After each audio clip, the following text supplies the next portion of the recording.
धन दौलत का विषय स्कूल में नहीं बल्कि घर पढ़ाया जाता है। शायद इसीलिए अमीर लोग और ज़्यादा अमीर होते जाते हैं और जबकि गरीब और ज़्यादा गरीब होते जाते हैं और यहाँ पर मध्यम वर्गीय कर्ज में डूबा रहता है।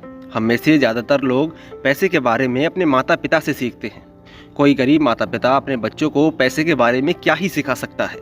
वह सिर्फ इतना कह सकता है कि स्कूल जाओ, मेहनत से पढ़ो। हो सकता है वह बच्चा अच्छे नंबर से कॉलेज की पढ़ाई पूरी कर ले, फिर भी पैसे के मामले में उसकी मानसिकता, उसके सोचने का ढंग एक गरीब आदमी के जैसा ही बना रहे। धन का विषय स्कूल में नहीं पढ़ाया जाता। स्कूलों में सिर्फ शिक्षा ही पर जोर दिया जाता है, ना कि धन संबंधी बातों पर। इससे ये साफ हो जाता है कि जिस स्मार्ट बैंकर्स, डॉक्टर्स, अकाउंटेंट्स ने स्कूल में अच्छे नंबर लाते हैं, वे जिंदगी भर पैसे के लिए संघर्ष क्यों करते रहते हैं। हमारे देश पर जो भारी कर्ज लदा हुआ है वह काफ़ी हद तक उन शिक्षित और राजनेताओं और सरकारी अधिकारियों के कारण है जो आर्थिक नीतियां बनाते हैं। और मजे की बात यह है कि वे धन के बारे में बहुत कम जानते हैं। मैं अक्सर नई सदी में आने वाली समस्याओं के बारे में सोचता हूँ। तब क्या होगा जब हमारे पास ऐसे करोड़ों लोग होंगे जिन्हें आर्थिक और चिकित्सकीय मदद की ज़रूरत होगी। धन संबंधित मदद के लिए वे अपने परिवार पर या फिर सरकार पर निर्भर करेंगे। क्या होगा जब मेडिसिन और सोशल सिक्योरिटी के पास पैसा खत्म हो जाएगा। किस तरह कोई देश तरक्की कर पाएगा। अगर पैसे के बारे में पढ़ाई की जिम्मेदारी माता पिता के ऊपर छोड़ दी जाए, जिनमें से ज़्यादातर गरीब हैं या गरीब होंगे। चूँकि मेरे दो प्रभावशाली डैडी थे, इसलिए मैंने ये दोनों से सीखा।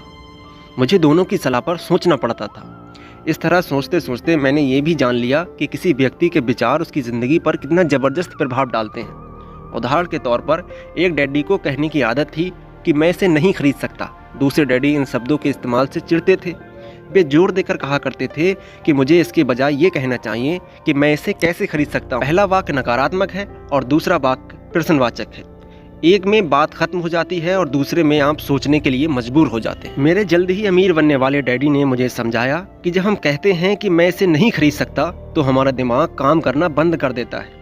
इसके बजाय जब हम ये सवाल पूछते हैं कि मैं इसे कैसे खरीद सकता हूँ तो हमारा दिमाग काम करने लगता है। उनका मतलब ये नहीं था कि आपका जिस पर दिल आ जाए आप वह खरीद लें। वे लगभग दीवानगी की हद तक अपने दिमाग को कसरत करवाना चाहते थे, क्योंकि उनके ख्याल में दिमाग दुनिया का सबसे ताकतवर कंप्यूटर है।